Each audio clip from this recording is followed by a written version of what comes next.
Morning, everyone.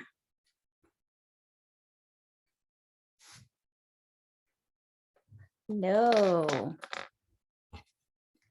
And because I love to see people's faces, if it's possible to be on camera, we'd love to see you. And I'm gonna put a different background on right now, except I can't. How's everyone doing? Apologies for starting off a little late.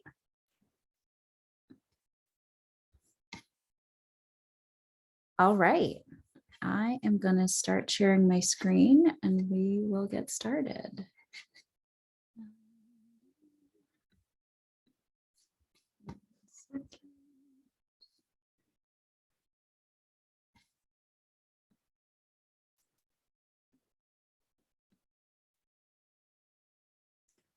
All right, and Kendra, I have made you co-host, so if you could figure out the waiting room while I get our thingy up, that would be great.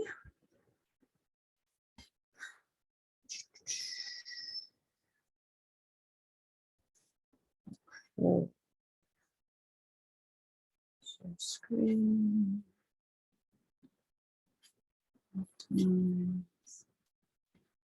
All right. Good morning. My name is Hayen Kimner. I am, that's weird. I am the managing director for the California Community Schools Learning Exchange. Really glad to be here. And I am joined by my colleague, Kendra Farrer, who will wave. I don't know, I only have one screen today, so I can't really see. I see you, Ryan. You look lovely.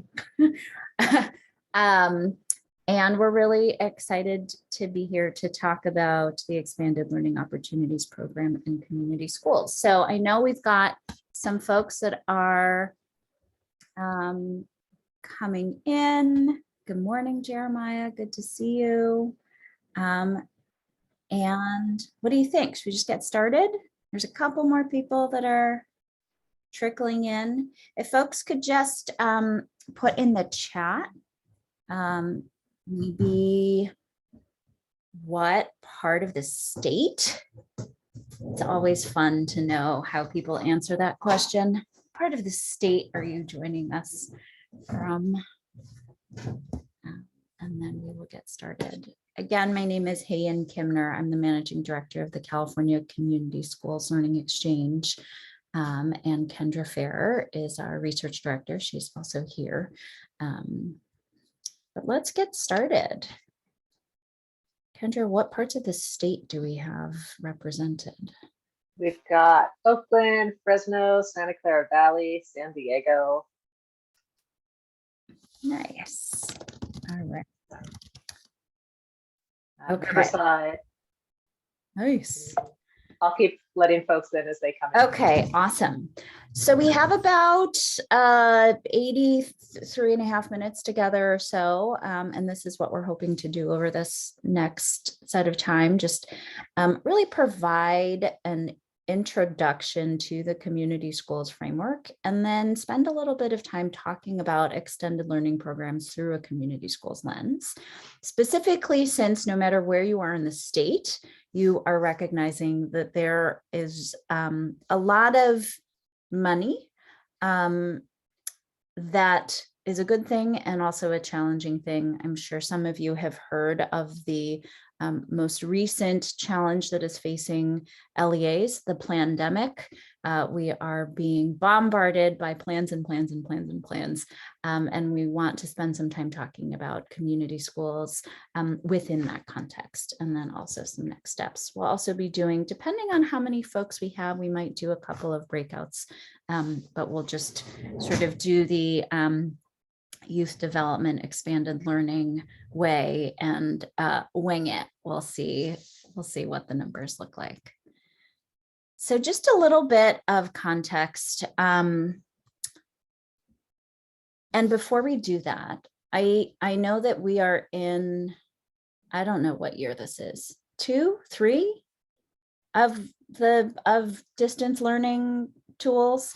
And some of you might be familiar with Slido, but this is an engagement technology, and you can either use your phone and zap that little QR code, or you can go to slido.com and put that number in 4715604. And we'll start by just getting a sense of who is in our virtual room today. So I know that there's about 10 of us in here right now. And I want to at least first start by getting a sense of how much do you know about community schools? And we should see these numbers shift in real time. Are you here to learn? Yep. I think I know, but I'm not going to raise my hand. And then those, of course, that are our resident experts. Kendra's not allowed to vote, but we want to be able to see you. All right, lots of folks that are here to learn. Great. This makes me feel good because that means we have definitely scoped this correctly. Awesome. All right, I'm going to give folks about 5 more long seconds. And if you haven't already, we've got some sense of our geographic representation, if folks could also just say, what is your role, right? Do you work, are you district staff? Do you work, you run a program? Are you, an adult, a student, a parent? So just say, if you could just give a little shout out of your role in the chat, that would also be great. Awesome. Great. Our next poll is the school where you work a community school? Yes, and proud. Maybe. No, not yet. And I have no idea what you are talking about. And given our first slide, perhaps that we might have some folks that are answering that. Give a little bit of time, let Hennessy in.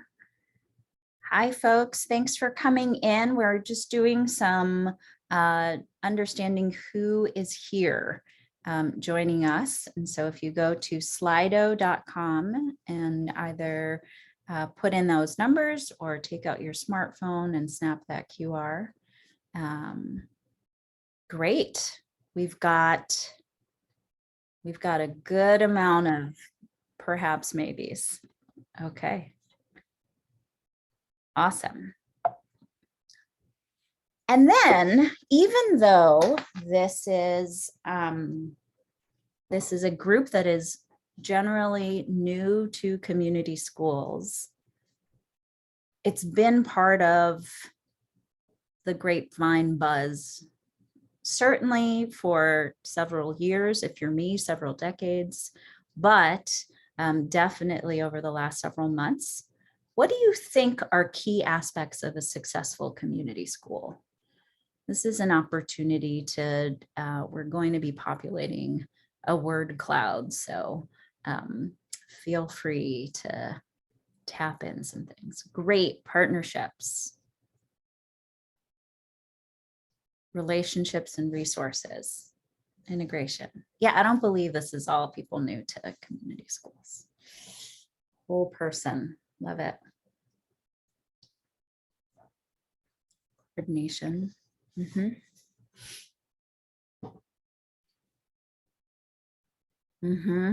These are all great. And for those of you that just joined us, you can snap the little QR with your phone or go to slido.com. We're just doing a little bit of who's in the room with us. Whole day, whole child, whole school. Yep. Integration, partnerships.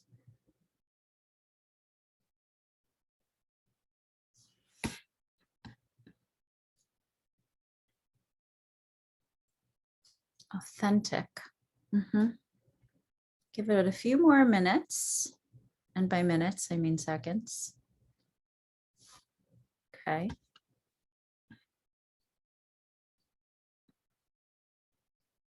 going on?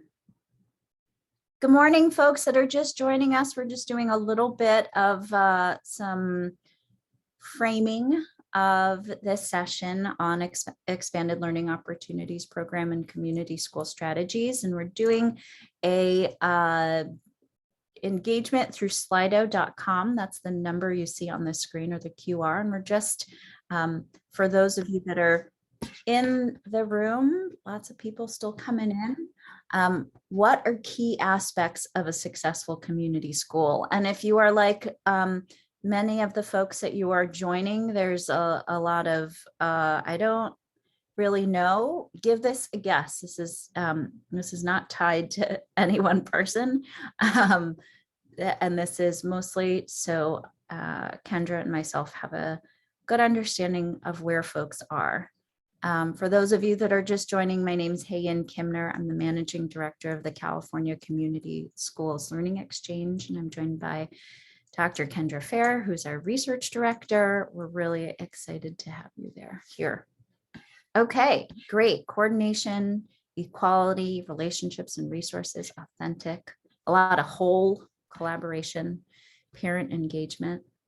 Nice. Okay.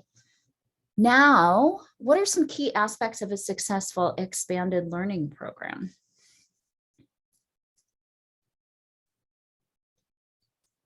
Give people some time to put in their keywords. Maybe think about the work that you do. What makes you successful? Inclusion, great.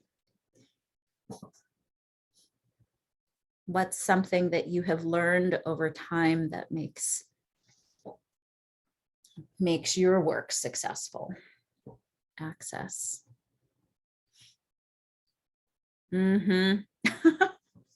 Always helps.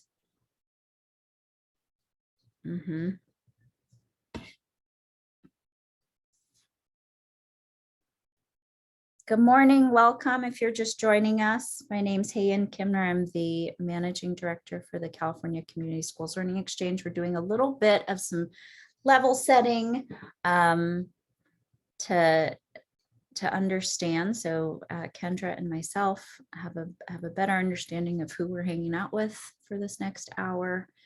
There is an engagement going on at slido.com with that number 4715604, or that snap the QR code. Communication, active student voice, capacity, listening, engaging, challenging, and supporting students. Great.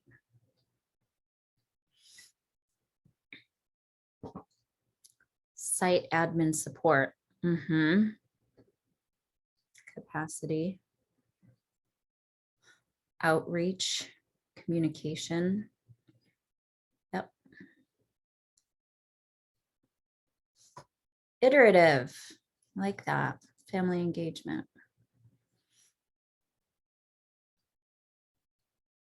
Engaging, challenging, and supporting students.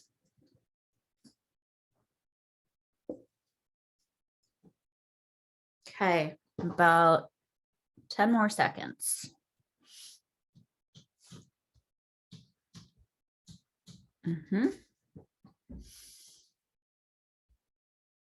Strong and adaptive infrastructure. That's good. Okay. I want to actually, I want to see. I'm just going to go back and take a look at this again. Okay, great. Thank you all for being here. Again, my name is Hayan Kimner. I'm the Managing Director of the California Community Schools Learning Exchange. I'm joined by Kendra Fair, our Research Director, and 11 of our friends here in this room. Thank you all for spending part of your virtual conference with us. Community schools is something that has been has gotten a lot of press, certainly over the last couple of years, but is work that is not new. And many of you know that this is not new work. And have been part of this work, especially those of you who are youth development experts, that the ideas behind community schools as we go through this next hour are things that are very familiar to you. Community Schools 1.0 is oftentimes characterized by this little cartoon. Here we have a young man traversing the hallways of school, carrying some literal baggage, while another young person looks around and this wonderful caring adult with a tie is looking along, and the young person is saying, could someone help me with these? I'm late for math class.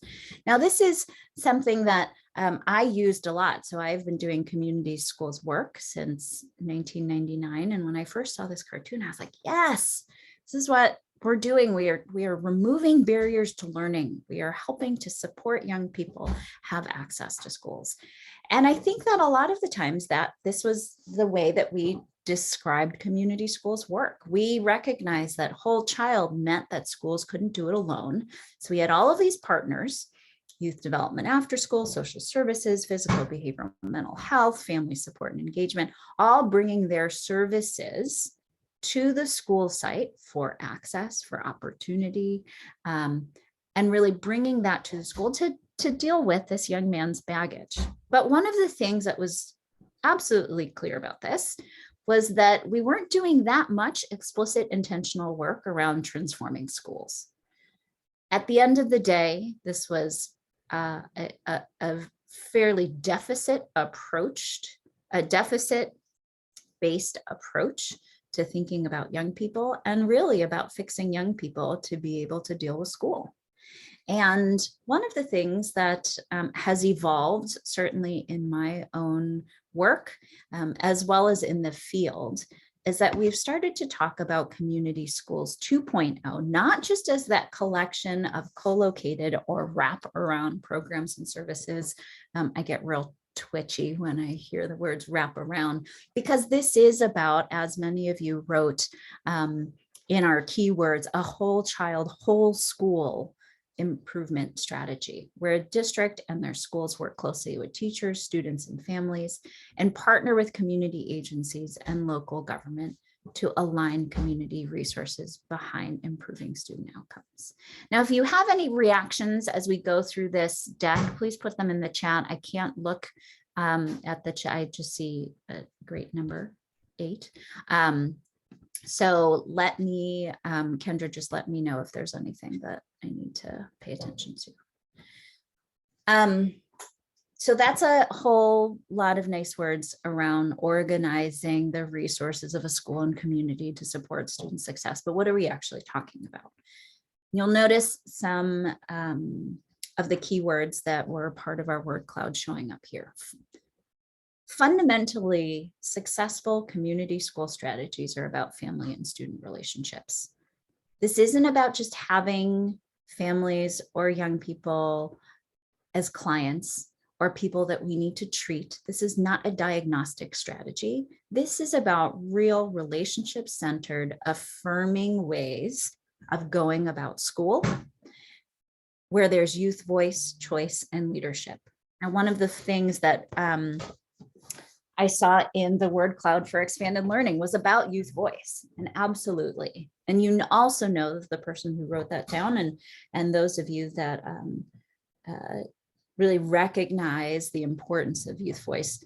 Doing it is a lot harder than just saying that you're doing it, making that meaningful and authentic. Collaborative leadership and staff. Collaborative leadership is not just a value, right? Certainly it is something that we want to be able to value, but that there is infrastructure around that. There are real systems, practices that need to be in place. Somebody wrote, having the actual capacity and the structure of the school to actually support expanded learning partners. You all know when that is in place and when that is not in place. And it's not just about being nice to each other, although honestly, that can't be underemphasized, like let's be nice to other humans. But this is about shared leadership, because that is what mobilizes action. And leads to shared responsibility and shared accountability. So when the pandemic hit, those schools as organizations that had both the family and student relationships, as well as collaborative leadership and staff in place, were able to mobilize a lot quicker. And you can't do that if you don't have dedicated staff. If you don't have dedicated staff to really think about sort of the strategic overall overarching alignment and coordination, it's really, really difficult to do that. Doesn't fall. So a lot of times we joke about community schools work as a little bit of being other duties as required or other duties as assigned, is that's the primary job responsibility. But in some ways it is that being responsive to the moment to really ensure alignment and coordination. The third piece, which was glaringly missing from Community Schools 1.0, was learning, teaching and learning. This is why these things are happening within schools. The words around being inclusive, access, being responsive, all students are seen, valued, and supported to be successful learners. That is centrally important, and that the work of partners, including our expanded learning partners, are to strengthen, extend, and deepen student learning. So when I'm reading those words around engagement, around supporting, it really is recognizing that if young people are not doing well in school, if they aren't getting the academic content that they need, that we're not doing our job as schools. And we can't do our job as schools unless we are also recognizing that these are whole people. I think that was the word that I saw in the word cloud. Integrated student and teacher supports are really, really integral.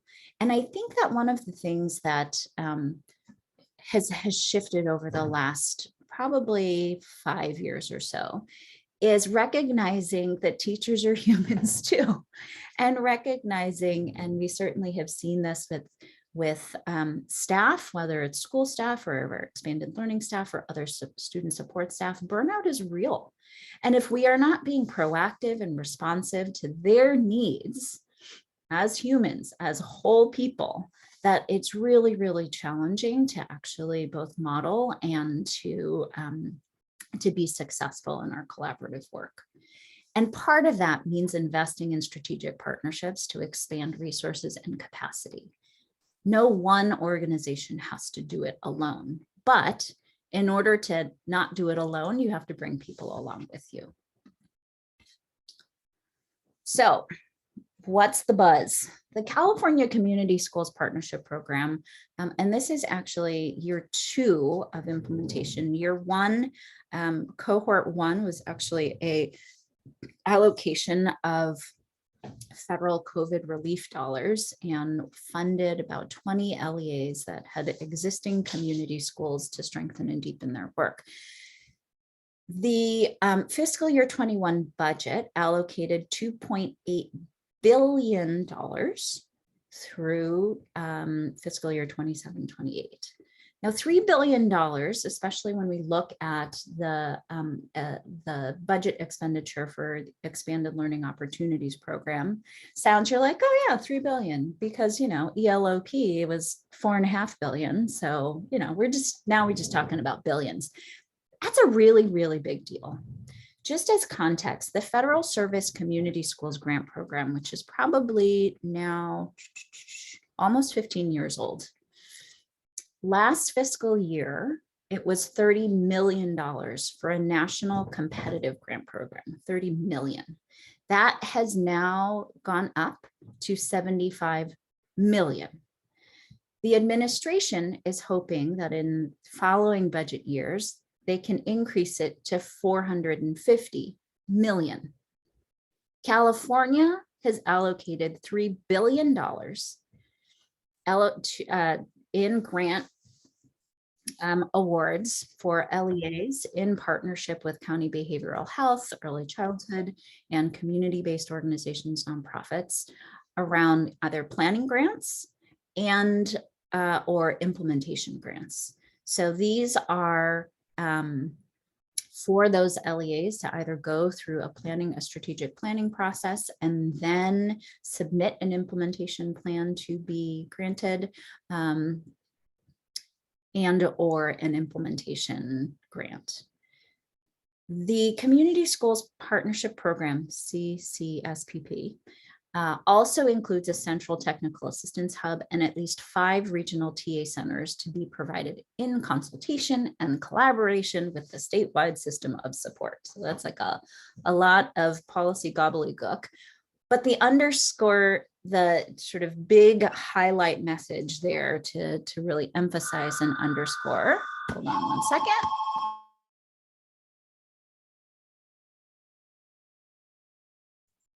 I will go ahead and tag team this.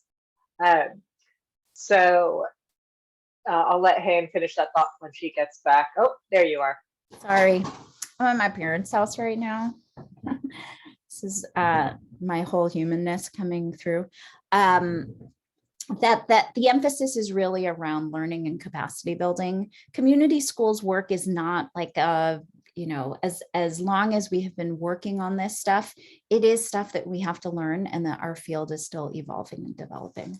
The requests for applications for the first round of planning and implementation grants have closed. They were due in April, I believe, April 1st and April 11th, and awards are expected to be made in the next week. Or at least announced, with the funding being available in, I believe, this next fiscal year, July 1. But there is a second round for planning grants anticipated in fall of 22. So if you are working with an LEA that has not applied for these grant funds, don't fret. You are joined by a lot of LEAs across the state. It's been an insane time to pile on another competitive grant application. But this is actually a really, really great time to be doing some of that preliminary thinking and having those conversations with your partners about another round of planning grants anticipated in the fall. And these numbers are actually a little bit off. $3.3 billion is actually just one piece of the whole child whole system set of investments that are happening through the fiscal year 21 budget. Whether we're talking about expanded learning opportunities program, whether we're talking about the universal transitional kindergarten funds to move the state closer to universal pre-K, we've got educator effectiveness block grants that LEAs have had to submit plans for continuing MTSS or MTSS expansion, the multi-tiered systems of support, the Mental Health Student Support Act and the Children and Youth Behavioral Health Initiative. These are all funds that are coming from the HSA, the Health and the Human Services side of the house. The Universal School Meals Program, the reimbursements have increased, which has lots of implications for also expanded learning partners. Increases in LCAP funding, and then expansion of family empowerment centers. So there is a lot when you look at that budget to say, this is actually much more of a reflection of an investment in whole child expenditures. I'm going to turn it over to Kendra to take us through the next few slides. So thanks, Hayan. Some of the feedback that we have been hearing that I'm guessing probably resonates as well. Would you mind moving, Hayan? Can you move the little dark blobs? There we go. Thanks. Awesome. How do these pieces fit together? Is planning fatigue, initiative fatigue. So one of the things that community schools offers specifically is, in a way, it's kind of this overarching framework or an umbrella to fit the pieces together. So instead of having these fragmented programs, we can actually see this as part of a whole child, whole school, whole community investment. So the different programs and initiatives, different funding streams, different opportunities can all be woven and braided in together within this broader framework. Uh, so this, there we go, great. So a few of the funding streams, can we skip this slide? Right. So for example, after school and summer enrichment, this is our shared area right now. You know, we have multiple funding streams coming in for that. ACES and 21st Century program, expanded ELOP program, CCSPP. I think Brian in the chat mentioned, right? There's also ESSER dollars and ELOG funds, right? So there's multiple funding streams coming in. But part of what I feel like have been mentioning again and again and really underscoring is how to think strategically about these different funding streams, right? Instead of just trying to squeeze ourselves into whatever funding stream is being offered and available, really letting the funding streams work to support our broader priorities, values, initiatives, and opportunities. So community schools and after school and expanded learning as part of that offers a framework to help us do that.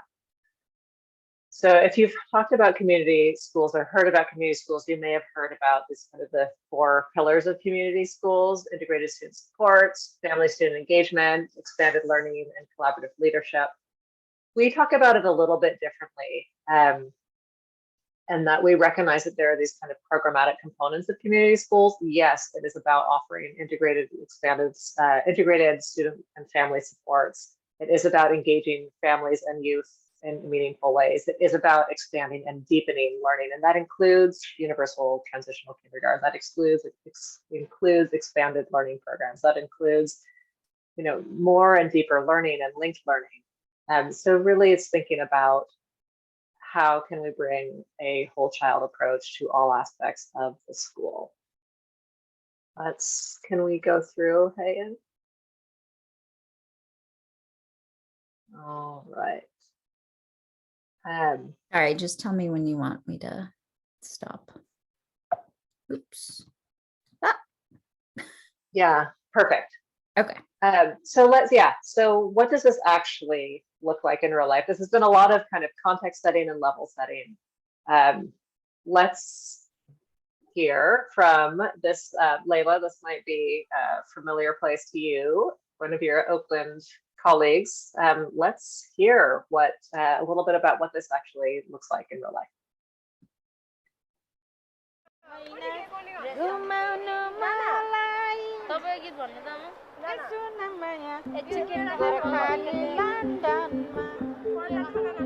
Oakland International High School serves newly arrived immigrants and refugees. We are part of Oakland Unified School District, and we welcome students from 30 countries on average, speaking a couple of dozen languages. And we focus on English language acquisition and helping them acculturate to a new country.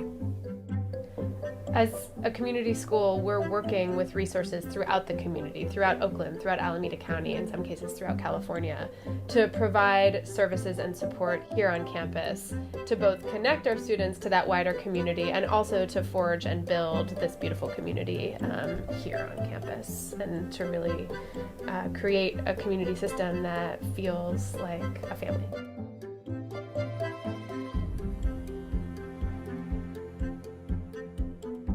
For me, this school was like my second home, and it felt like a place where I could always come back.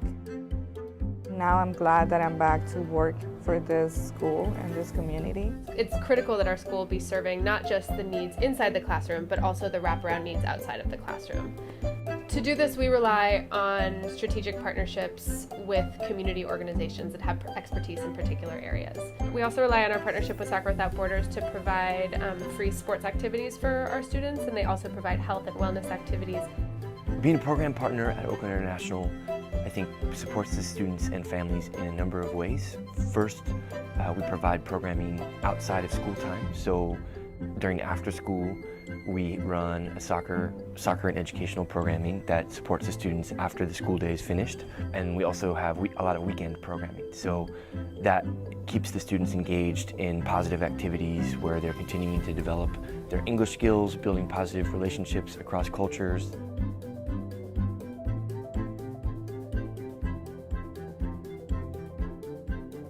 I think this school, for me, is the best one that I ever went. And when I come here, like, I feel safety, and I feel like this is my home, because when the first day I came here, all the teachers want to help me, and I make new friends, and we are like a family here.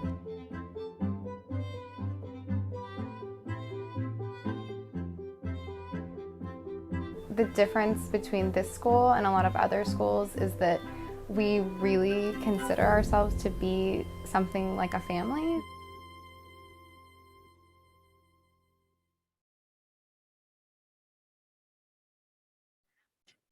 Perfect timing, Lisa's iPhone. Awesome. Good to see you all. For those of you that are just joining us, my name is Hayan Kimner. I am Zooming in from Walnut Creek, California, where I'm at my parents' house, and I have to take my mom to her doctor's appointment in just a bit. So and I just realized I don't have my camera on. So it's really great to see you. I know that some of you have not been able to catch the first 30 minutes or so, but we're doing this again a little bit later. So maybe maybe we'll see you then. Kendra Fair is the research director for the California Community Schools Learning Exchange, and we're excited to be here. All right, Kendra, I'm going to turn it to you because I might have to scooch to take mom to the doctor's office. Yeah. Great. So I will be doing screen share when we need to do that. But we wanted to pause and hear, after kind of seeing that video, what we've done so far together is some level setting around what are community schools, kind of the more old school traditional version of community schools of just removing barriers to learning. A broader and more current view, which is really about taking a whole child, whole school approach to school improvement, more of a strength-based, asset-oriented approach. And we've just looked at a little snippet of what does that look like kind of in real life by learning a little bit about Oakland High and how the expanded learning, what that looks like, how community school, what expanded learning can look like in a community school setting. So we wanted to pause and just hear from some of you in this room. What did you notice from the video? What stood out to you? And we're, I think, a small enough group that we can just, folks can just either raise your hand or just come off of mute, and we can just hear from you. Liz, I'd like to hear what stood out to you from that video, and then we'll move into some other questions.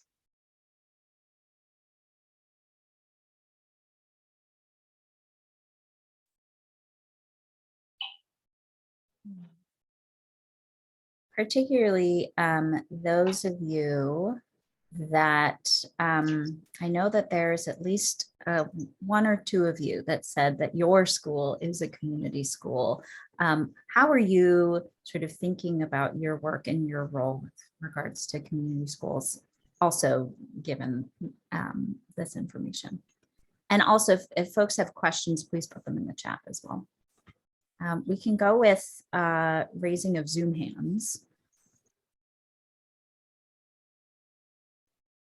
before I do the teacher me and just start calling on people.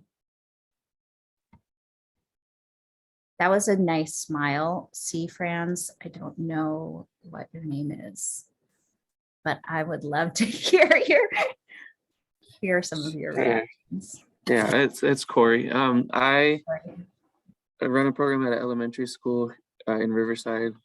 Um, the thing that stood out to me from that video and that, kind of got the gears turning watching it at a high school is um, one of the things I feel like is lacking from our program is we work with students from kindergarten through sixth grade, and then we only see them if they have siblings and they pick them up and we check in for 5 minutes. And we've built these really strong relationships over those elementary school years. I want to, utilize these ELO opportunities to build more connections to families and to kids from kindergarten through graduation, where the high school students, can still mentor the elementary students, still be involved, still have those connections, that support that we built with those relationships, because that seemed like the strength of that school was the relationships and the feeling of family. But when you have like separate programs for elementary, middle, and high school, I feel like you lose that opportunity to utilize those relationships you build when the kids enter into new situations and need that mentorship and need that support. So that's kind of where my head's at watching that. Awesome. Great. Brian, tell us about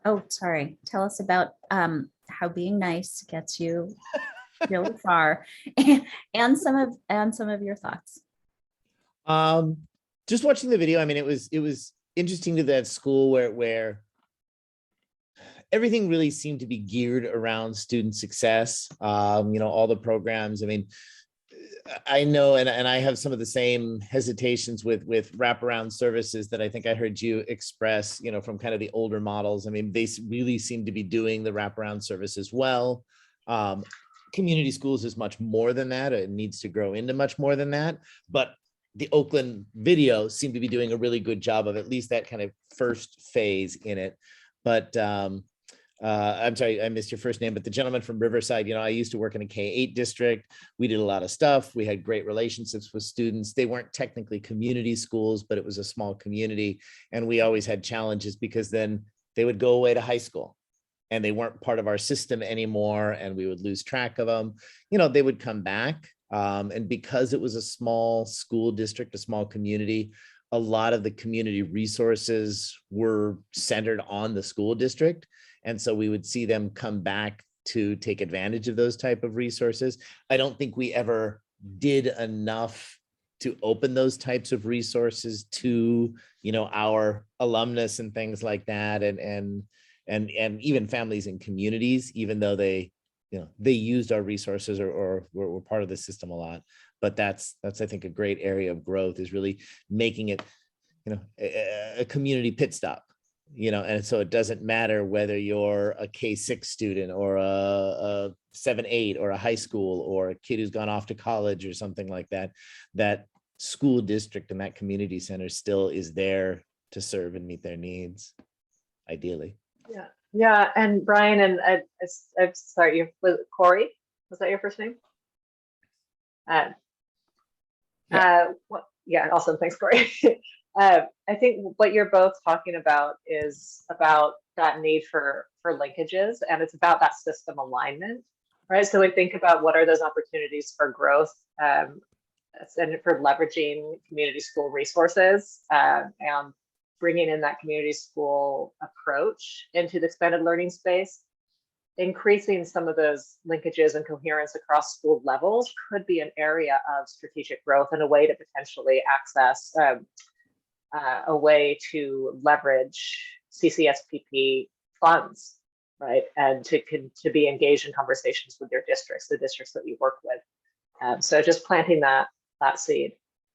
As we talk about, again, I hope that everyone leaves here today with a sense of what are some concrete, first of all, a better sense of what are community schools, how does expanded learning fit into that, and then what are some specific opportunities to leverage either funds or the policy moment with expanded with community school funds.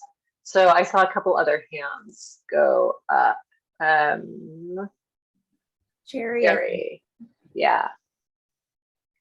Hi, I work with Corey. He and I will be meeting soon. I am his new coordinator. And But currently I'm a principal, and we do have, and I in Riverside as well. And our program is very much community based as much as we can make it. And so hearing the perspective of the challenges that Corey has because of location is huge. And the mode that in which interaction happens over at his school, and keeping that in mind in such a large district on the effects of going there and what we have to do, like provide busing. So like at my current site, we have Little Bigs. So the high schoolers come. We've had Saturday academies where our STEM Academy students come and lead science experiments throughout all the grade levels. We have families come in and do things, but it's our location. So we're very centered with UCR, with CVU being on our campus after school and during the day. But given the challenges that say Corey's site has, and many other challenges that other sites will face as we expand, is location in reference to what the community needs are. And so that's getting my mind going when I look at what Oakland's needs are, because one thing that very much interests me is a newcomer center as we receive students from South America on a daily basis, and Afghanistan, and soon Ukraine in my particular school, is something that I think is going to be very much needed in our large district. And the expanded learning program, I'm interested to see how we can leverage the funds throughout the school district to make sure we meet those needs while continuing to partner with the families and the universities. We're very blessed to have so many universities and junior colleges that come on and support. So leveraging that will be something. Hopefully now Corey's on my radar, so I can make sure that his school is out there in comparison. So making sure that he's being looked at, his site is being looked at through that lens of how do we bring equity when your location is challenging. Awesome. Layla, I saw you had your hand up before. Can we invite you to share? Sure. Well, just happy to see Oakland International High School highlighted. It is one of our 84 after-school programs that our small department manages. And I think some of the insights that I come away with looking at it from the lens in which the video highlighted is it is one thing to have like your a high school dedicated for international and being able to like leverage the resources interdistrict and external to the district to provide those supports so students are feeling valued and heard and met at the level in which they come in and encouraged, right? And then what do you do with students in a TK-12 situation that maybe it's not a dedicated, but definitely they're a part of, and they may be an increasing number, right, of students, and just really thinking what are some of the strategic ways that either internal and external supports and resources can be put in place. And not only that, how do you create a space so that students are heard? Because I think when we think of student voice, it's very English centric, and it may or may not be intentional on that level, but that's what happens. And so my thought goes to how do you decentralize English on that level, just so that student voice, which is extremely important on this level, no matter what age, can be heard. And like, how do we do that as adults in those spaces? As we are looking at community schooling, and then even if you're not a part of a community schooling, how can you have a community schooling-esque way of an approach in order to support all of our students that are coming in, no matter what their linguistic proficiency is and wherever they're growing to. So that's my thought around cultural responsiveness within this. Yeah. No, I love that, Layla. You touched on so many really important points. And again, kind of places of community schoolness in expanded learning, right? So there are a couple, all right, let me try to pull up this screen here. Anyone else have any other thoughts to share from the film? And then I think we'll expand it a little bit also as kind of where do you see community schoolness showing up in the expanded learning work that you do? I'd love to hear. There's a lot of wisdom here in the group, and I think we can support each other and are being thought partners together and sharing some of our experience and some of our questions. So question is, I'm going to just type it in the chat. Where do you see community schoolness showing up in your expanded learning work?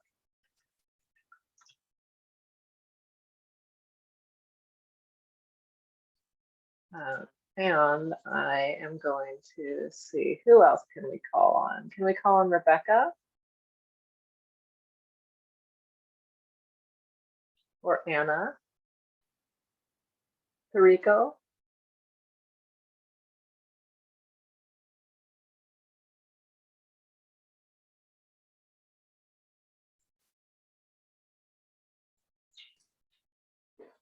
I am here if we're checking in. Yes. All right. Yeah, Rebecca was just wanted that, so you can totally refuse as I'm putting you completely on the spot. But the question is, where do you see community schoolness showing up in your expanded learning work? Okay, so ask the question one more time. I'm sorry. Yeah, where do you see community schoolness showing up in your expanded learning work? I'm not really sure what the question is, but we are going for it with our ELOP this summer, and we have just hired a community school coordinator and a director. We will be using part of the funding for that, but we have also applied for the community schools grants. So we're merging it all together and we're going for it. Awesome. Great. Tell me, like, where, I'll pause for that. But I have so many questions for you, but let's see if we can hear from other folks too. So I want to kind of come back to, you mentioned community school coordinator. Let me see if I can share our screen here.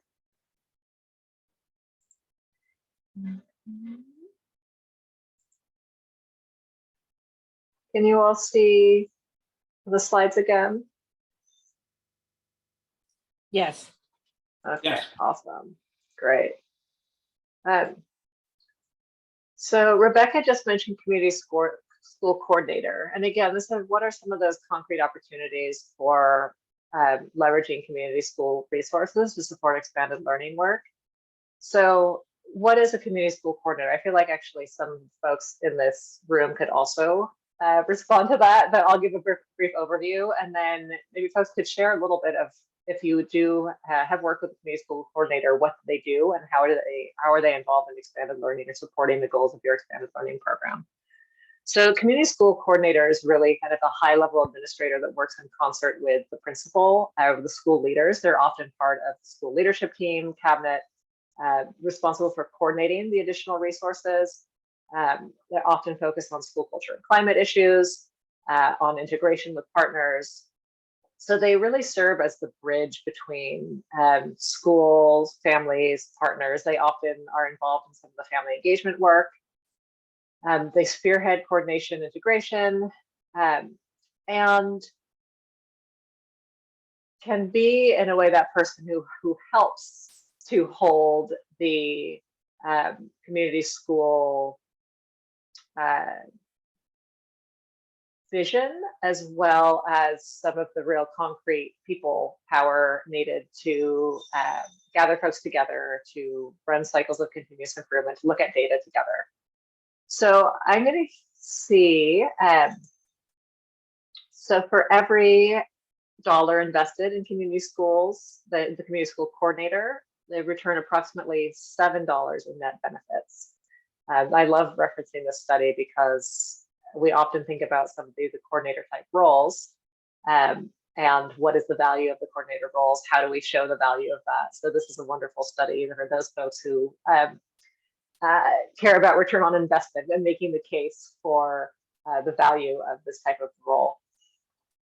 I wanted to, let's see. So what does the Community School Partnership Program mean for expanded learning folks? Well, it's an opportunity to and an expectation for deeper relationships with schools, families, and community partners. It offers additional funding and infrastructure to support and strengthen expanded learning work as part of this whole child approach to teaching and learning, and more integration between what happens during school time in the classroom and out of school time. So more connections between classroom learning and goals, expanded learning programs, increased support for doing that. That's kind of high level. What does that mean? But I want to highlight a couple of things that we have talked about right here in this room, in this space. Really targeted supports for newcomers, strengthening linkages between school levels across not just the school program, but also expanded learning programs. Any sort of initiative that you have that really focuses and targets equity. Student voice and youth voice. And Layla, I love how you reminded us about how equity and cultural responsiveness show up in that space, and how it's important to find ways to engage with young people, and not just centering English only environments. And so I'd like to take a moment to pause. And those of you who are, let's see.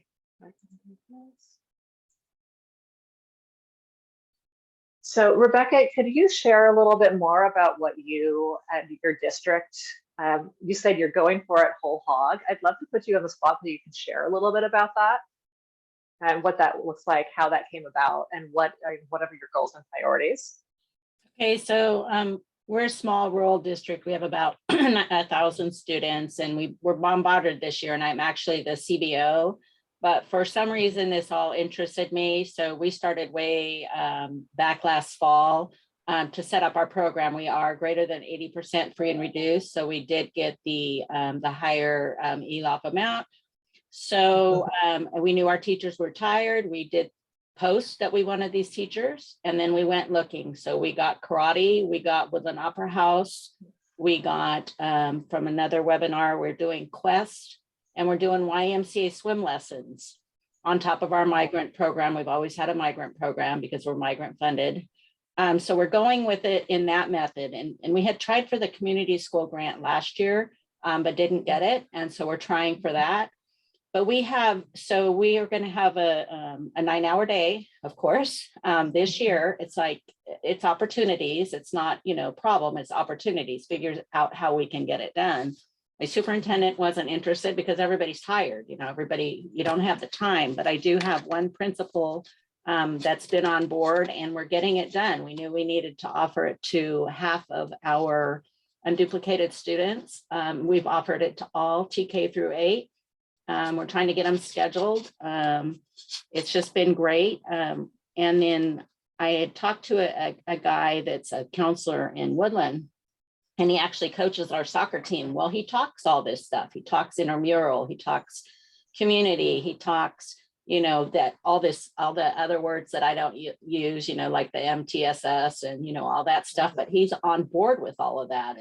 And so yeah, we have other money like our CTIG money. It's like we don't have a leader for our CTIG, and all of this stuff ties together. And so we're just going to use different pots, and we're going to use some of our ESSER and all that money, that we have left over. So I feel that I told my superintendent, I believe that we can fund these people for 2 years, at least 2 years, and hire them. I think the ELOP will be around longer than that. And I think we'll get that greater amount. And we just, like I said, we're just going for it, and then I saw the fireside chats about around Christmas time, which are great. And the last one, if you guys get a chance to watch it, if you haven't, they talked about the intramurals and the boy and girl state and all those different things. And there's a way to get it done, you know, and it's just really exciting. Awesome. Thanks, Rebecca. Sure. Anyone else? Yeah, that's great. Anyone else have experiences that they want to share around around their community school opportunities, or around expanded learning, that kind of, that again, that overlap of expanded learning, community schoolness and expanded learning?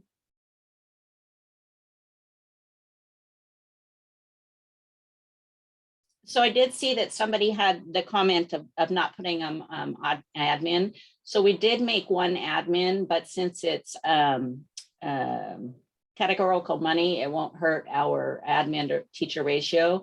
And then the other one we did put on the teacher salary schedule for now, but I can see where that can really grow to starting to pay parents and, you know, hiring more people. It's just a start. And I loved your $1 invested will bring you $7. I love that. And I believe. Right. Awesome. Well, feel free to use that reference if you feel that you need to make the case to anyone. Sometimes school boards like to see that type of stuff. Yeah. And Brian, as to your point, yeah, there's some, there's a lot of different ideas and opinions out there in the field in terms of what makes for a good community school coordinator. If that's something that folks in the room are thinking about hiring, who makes for a good community school coordinator, that role can draw from a lot of sources. Sometimes it can be an educator, teacher on special assignment type role. It can be, in many cases, in some cases, a parent or a family liaison who has been involved in the school in different capacities and has strong relationships in the school community. It can be an MSW, someone who works in the space of student support services. So it really can be a lot of, there can be a lot of different professional backgrounds that a community school, that can make for a good community school coordinator. And a lot of it has to do with not just what is the professional background of this person, but what is the fit for our school site, right? So what is, maybe that's what are the priority areas that we want this person to work with. That might influence who makes a good coordinator for that position. It may be about personality, who's going to work well with the team and be a complement to the school leader, to the principal that we already have in place. It may also be like, who's available, right? If we live in a rural community where staffing can be an issue, it's really, okay, well, who do we have that could do this? And it's less about choosing from an abundance of opportunities and more of kind of finding that that person who could be leveraged in this way. So yes, fair point, Brian, that there's a lot of different there are a lot of who makes a good community school coordinator is quite wide and varied. So I want to hear from folks, what questions do you have? Either experiences you want to share or questions that you have. And for those of you who do work or working directly with community schools, let me see if I can change my view here. Okay, those of you who are working and doing community schools work now, you might want to share some of your experiences. I would love for folks to come away from this session with some really concrete ideas for how you can leverage some of these available opportunities and get some of your creative ideas flowing, as it were, because there is this abundance of resources right now, but it's a lot. And so I think hearing from folks who are doing this, who have been doing this work, who are, as Rebecca said, just going for it, sharing your ideas can be really helpful. I just have a question. I may be naive about this, but are we allowed to use the expanded learning program money for a community school coordinator, or does that have to come out of the community school grant? Rebecca, I'm going to ask you how you navigated that. I'm not an expert in the ELOP funding. So the ELOP funding doesn't have much, doesn't have many restrictions. And so your community schools, our community schools person, that's going to be 25 to 50% of their job is overseeing that summer program. Because they're bringing in community members to help with the program. They're helping with transportation, they're helping with meals, they're helping with the mental health, all of that stuff. And so, yeah, there's no reason, like I said, we're using CTE money. We have PBIS money in our LCAP that we didn't use. We're using all kinds of money because that's what that person is going to be doing. We're expanding our preschool, we're expanding our TK. This person can help with your TK because that's community outreach to get those kids in there. So that's how it's all. I mean, obviously I wouldn't fund a whole person that way. But I mean, it could sure be a whole classified person, that's a para, that's an affordable para. It sure could be. What's your need and how do you build your program? I love that. And that, to me, that reiterates Rebecca's point of just being creative and grading funding streams, right? Yeah, maybe you can't fund a whole, maybe it's not the whole salary, but you get 25% or 50% funded from this stream, then the other 25% from the other stream. So who all, maybe a show of hands, who all works with a school or district that is either has applied for or is planning to apply for community school funding? Yeah, Jerry, Rebecca, Layla, I know you're, I know Oakland's situation. What was the question again? Yeah, if you work with a district that currently receives or is planning to apply for community school funding, CCSPP funding. Yeah. Yeah, I got that one, Rebecca. So nobody else applied for it? There were a few other hands. Okay. Jerry. Okay. Yeah. Okay.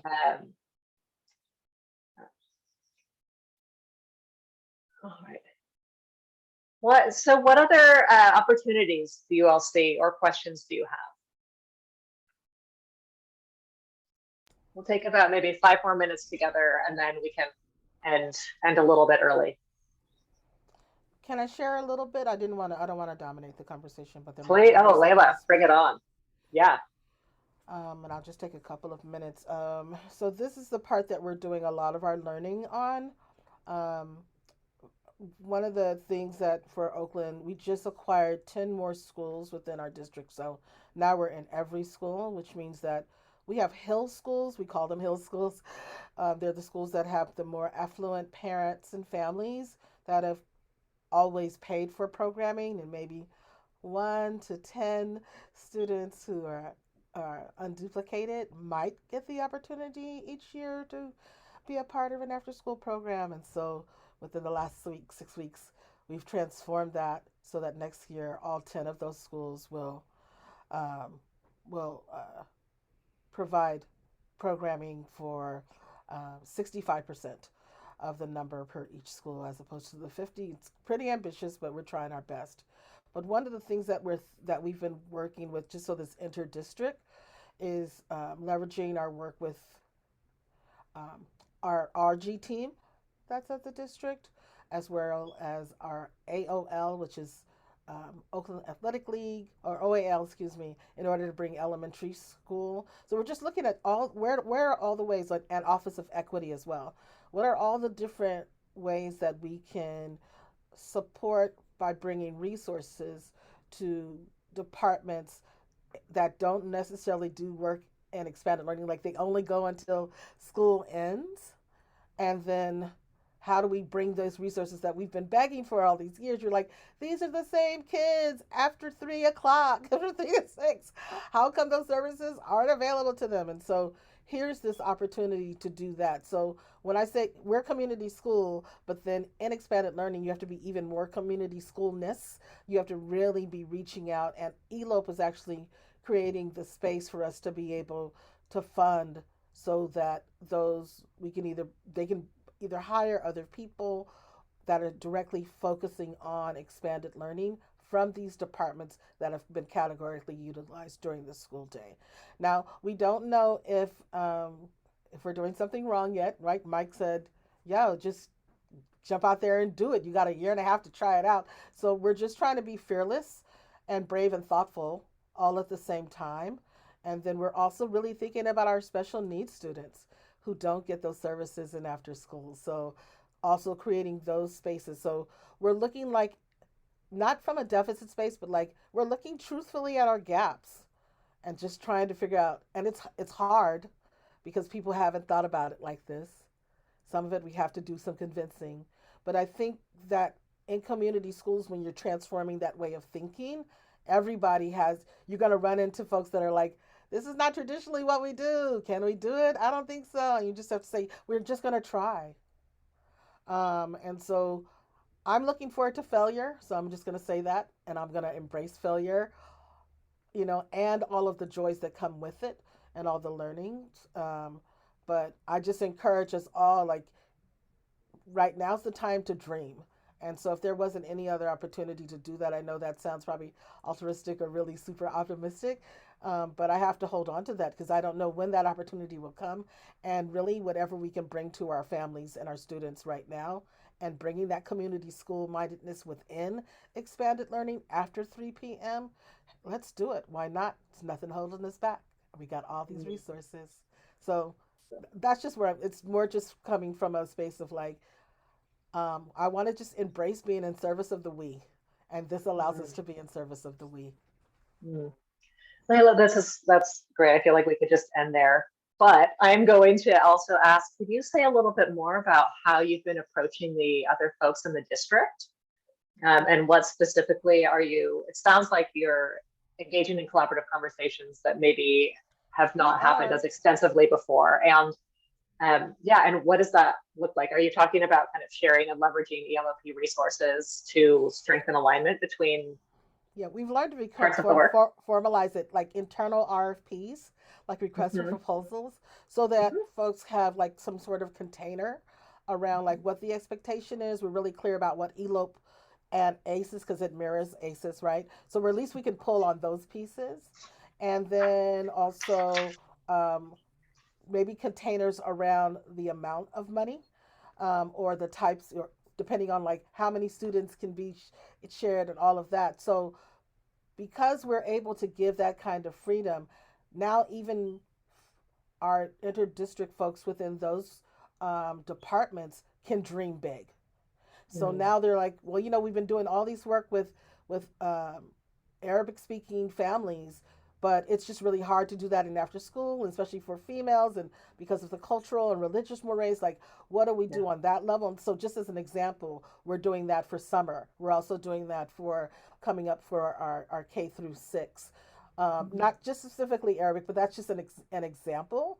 And for our RJ, we really want our students to, we've learned and looked at like suspension. We've looked at fights that have been happening since folks have returned from the pandemic, and like students are having a hard time navigating conflict. So tier 1 and tier 2 within the after school, also bringing high schoolers and middle schoolers into the elementary in order to support that type of art. I mean, we're just being very, we're thinking on level, even OAL, these last few 7 Saturdays, we've been having, every Saturday is sports and recreation tournaments for youth, and the high schoolers are in there as interns. We're using ELOP fundings on the weekends in order to bring that sort of space. So we're really just trying to do out the box thinking, things that people have always wanted to do, and just not saying no, but we're saying how.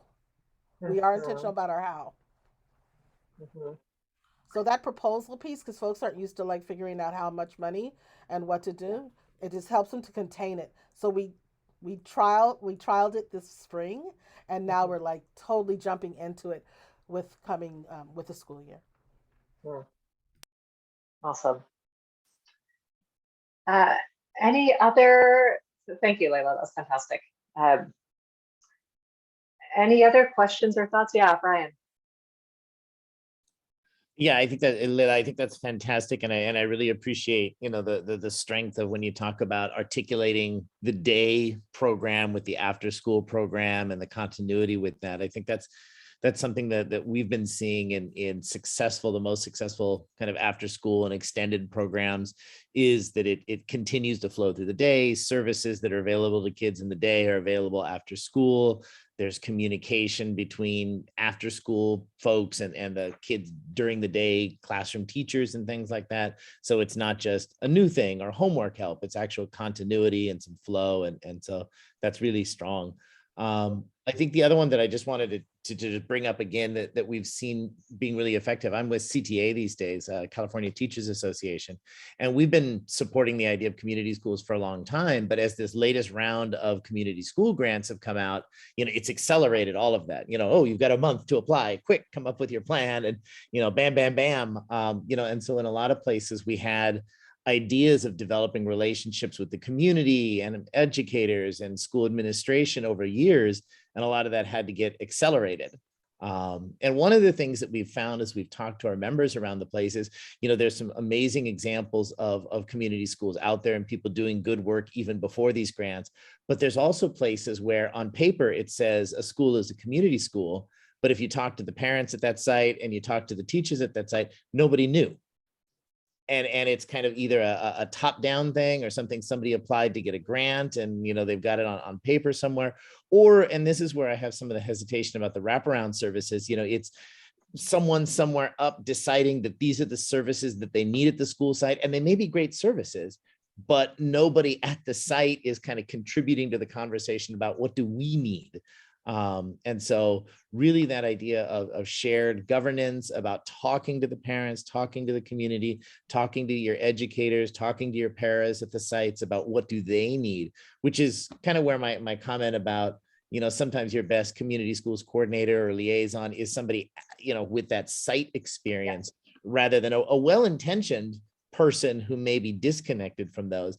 And I think those same lessons about what makes strong community schools also apply to after school programs and extended learning opportunity programs. Is, we can have great ideas, but we've got to find ways of engaging the students and finding out what the students think the students need, what the parents think the parents need, what the educators and the staff at the school sites think they need, and having some type of a structure, whether it's a council or a board or a committee that meets every once in a while, just making sure that that kind of input is not an occasional thing, not a one-off, but just an ongoing part of whatever plans you develop for your community school, for your extended learning opportunities program. I mean, I think that should be part of the school model, period, whatever program you're dealing with. But just, and I put listen when we were doing kind of the Wordle at the beginning, but I saw somebody else put listen in there. Listening to what the community and the parents and the other stakeholders want, and it may not be exactly what you think of. And, sometimes it may be very different. And sometimes it's going to be a really creative, great idea that just didn't occur to you. But ultimately, they are the users of these services, and they've got to be involved in the decision-making around it.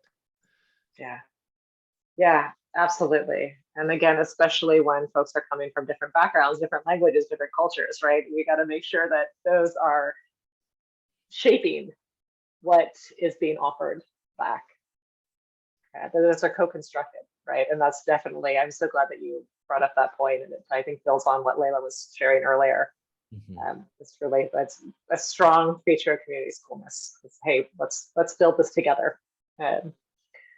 So, okay, all. I can stick around for a few more minutes if folks have things like questions or things they want to talk about, but I'd like to release the group. So I know we all have other things on our plates. Thanks so much for being here and for sharing your questions, your care, your experience, your wisdom. And yeah, glad to be here and look forward to seeing all the work that's going to come.